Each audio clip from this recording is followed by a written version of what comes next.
The Iron Golem is the boss that you encounter at the end of Sen's Fortress. As such, it represents the gateway to Anor Londo and much of the rest of the game.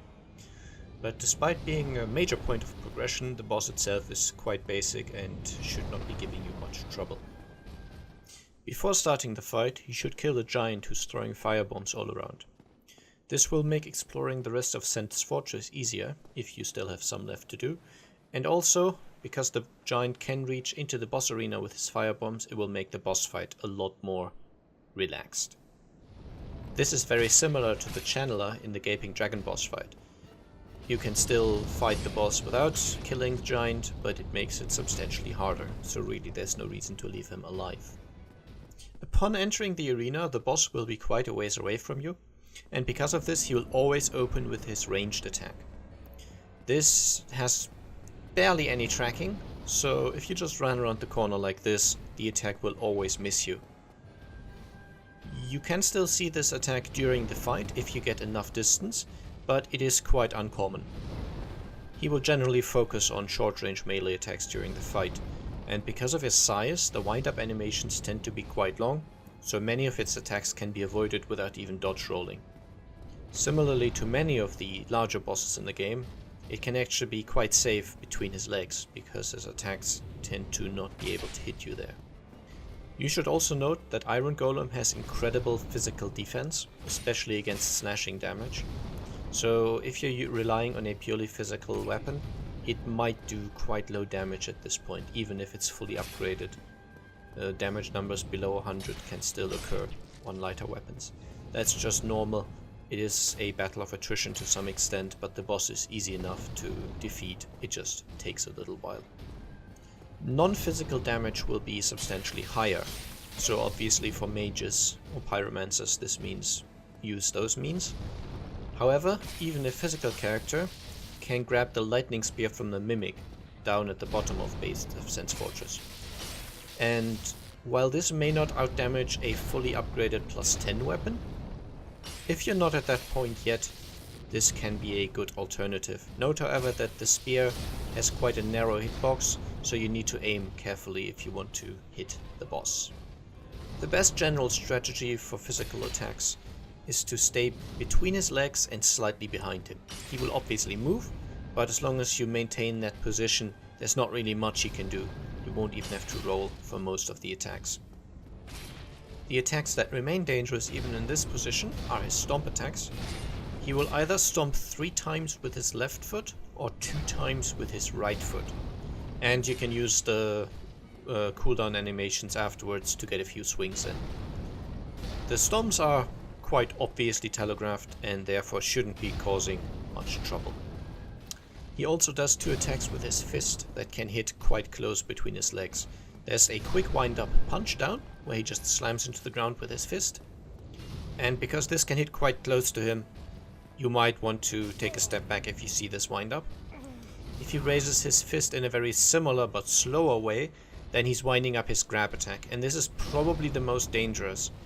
It does quite a bit of physical damage, but more importantly, if you're positioned badly, it can knock you right out of the arena, which is an instant death. So really make sure you're not getting hit by that grab attack.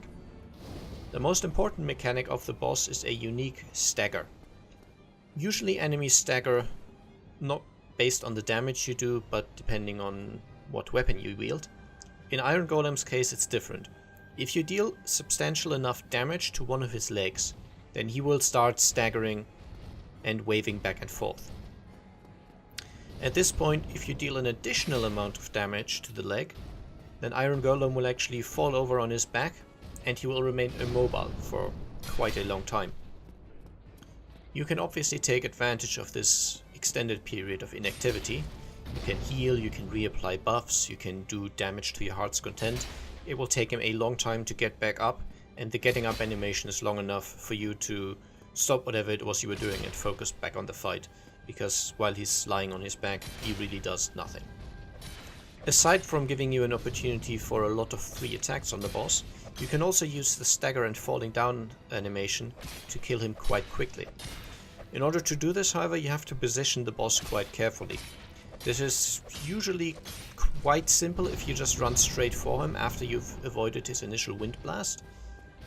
And then you have to make sure that you stagger him in such a way that falling backwards takes him off the platform. This is a bit finicky and takes some practice to consistently get right, but you can usually provoke it if you just run around and wait with your damage until he's in a proper position. At this point, when he falls on his back, there's nothing behind him to hold him, and he just falls out of the arena. This is also an instant kill for him, and you can get a very quick kill this way. This may seem quite challenging, but with a little bit of practice it's actually quite easy to get consistent at it, and it makes the boss quite a cakewalk even with a low damage weapon, because it only takes about 600 damage in total to his legs before he falls over. Even solo, the boss is usually quite easy, but if you're really struggling for some reason, or if your build doesn't start to shine until after Anor Londo, then there is the option to summon a White Phantom, Black Iron Tarkus. And this is one of those NPCs that are incredibly overpowered. Unless you get really unlucky, Black Iron Tarkus can solo this boss fight quite easily. Make sure you aggro him onto the boss, then run away a little bit and you just have to wait.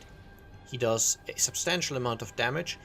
He can even rarely get the special kill where he knocks the Iron Golem out of the arena, but even if he doesn't, his damage is insane. So use this as a last resort if you really need to.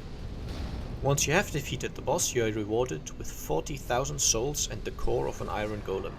Just like the Soul of Quelaag, this can be used to make certain special weapons, or you can consume it for 12,000 souls. Again, as with Quelaag's Soul, I would advise not consuming it. Instead, wait and see if you maybe want one of those special weapons. If you're certain you don't, however, then feel free to consume it. It is a nice boost of souls. The additional reward, of course, is that you unlock the path to Anor Londo, which is the gateway to most of the end game. So I hope you found this guide helpful. Let me know what you think. Feedback and possible improvements are always welcome, and have a good day. Bye bye.